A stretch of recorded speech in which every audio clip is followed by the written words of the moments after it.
What does it mean when the United States keeps a 19% tariff on most Indonesian goods, while Indonesia drops tariffs on 99% of American exports? And why was this agreement announced the same day Jakarta pledged up to 8,000 troops for a Gaza stabilization force? This episode unpacks how trade, minerals, and geopolitics intersect in Washington's latest Southeast Asia deal.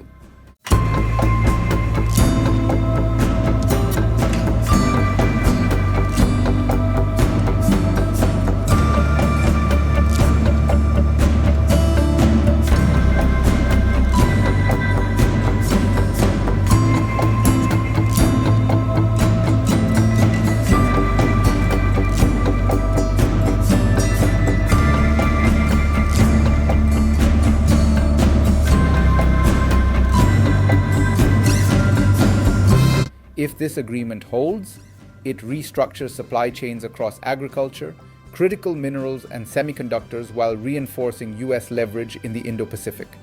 If it falters, it exposes the fragility of tariff diplomacy and risks pushing Indonesia closer to alternative economic partners. The stakes extend beyond bilateral trade flows to strategic positioning between Washington and Beijing. The White House announced the reciprocal trade agreement as Indonesian President Prabowo Subianto visited Washington to attend the inaugural meeting of President Donald Trump's Board of Peace. Under the terms released, Indonesia will eliminate tariffs on 99% of US goods. In contrast, the United States will maintain tariffs of 19% on most Indonesian exports, matching the rate applied to Cambodia and Malaysia. The asymmetry is notable. It reflects Washington's preference for retaining protective leverage while expanding market access abroad. Indonesia also agreed to address non-tariff barriers affecting American goods and to remove restrictions on exports of critical minerals and other industrial commodities to the United States. These provisions are central. Indonesia holds significant reserves of nickel and other battery inputs. As global competition intensifies over minerals essential for electric vehicles, defense systems, and advanced electronics, access and processing rights carry strategic weight. During the visit, companies from both countries concluded 11 deals valued at $38.4 billion. Indonesian firms committed to purchasing 1 million tons of US soybeans, 1.6 million tons of corn, and 93,000 tons of cotton. They also pledged to buy up to 5 million tons of American wheat by 2030. Additional agreements covered cooperation in critical minerals, enhanced oilfield recovery, and joint ventures in semiconductor production. The scale signals coordinated commercial alignment rather than symbolic diplomacy. Prabowo told business leaders at the US Chamber of Commerce that negotiations had been intense for months and had produced substantive understandings across multiple sectors. The White House described the agreement as beneficial for economic security and growth. U.S. Trade Representative Jameson Greer and Indonesia's Coordinating Economic Minister Airlangga Hartarto formalized the deal, presenting it as the start of a new phase in economic relations. Hartarto indicated that Jakarta would introduce safeguards to secure trade flows and prevent misuse of sensitive goods. The timing intersects with broader diplomatic initiatives. At the Board of Peace meeting, Prabowo reiterated his willingness to deploy 8,000 Indonesian troops, or more if required, to support an international stabilization force in Gaza. Indonesia, the world's most populous Muslim-majority country, positioned itself as an early contributor to post-conflict reconstruction plans. Trump publicly thanked Prabowo, highlighting Indonesia's size and role. In return, Prabowo expressed confidence in Washington's leadership and its prospects for achieving durable peace.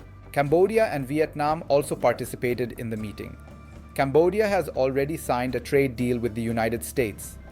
Vietnam has reached a framework agreement while continuing negotiations after facing 20% US tariffs on its exports. The sixth round of talks between Washington and Hanoi concluded in early February. Vietnam's leader, To Lam, visited Washington shortly after being re-elected as head of the Communist Party. Analysts noted that he traveled to the United States before Beijing this time, reversing traditional sequencing and signaling calibrated diplomacy. Historically, Indonesia has pursued a non-aligned foreign policy, balancing ties among major powers. Its economic growth depends on commodity exports, manufacturing expansion, and foreign investment. The United States seeks to diversify supply chains away from China, particularly in minerals and advanced manufacturing. China, meanwhile, remains a major trade partner for Southeast Asia. This triangular dynamic shapes Jakarta's calculations. What if Indonesia successfully expands mineral exports to the United States while attracting semiconductor joint ventures?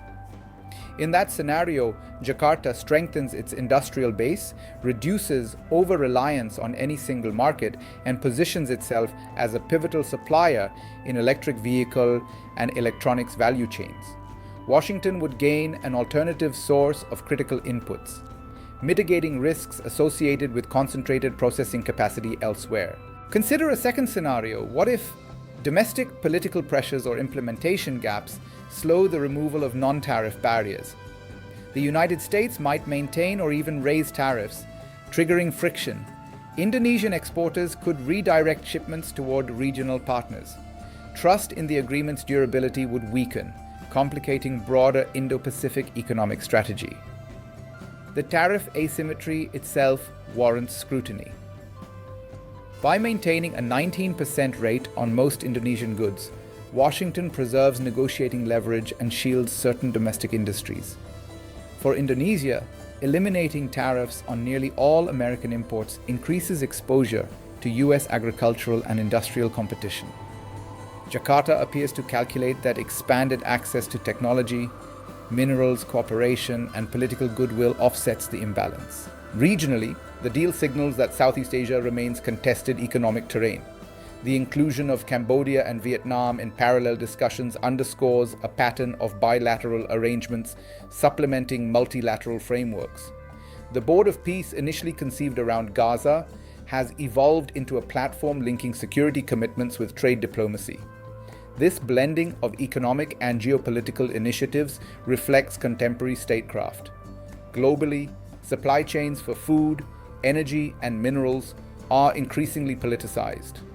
Grain purchases totaling millions of tons support American farmers while binding Indonesian buyers into long-term contracts. Critical mineral cooperation addresses vulnerabilities in battery and defense production. Semiconductor ventures align with efforts to localize advanced manufacturing outside traditional hubs.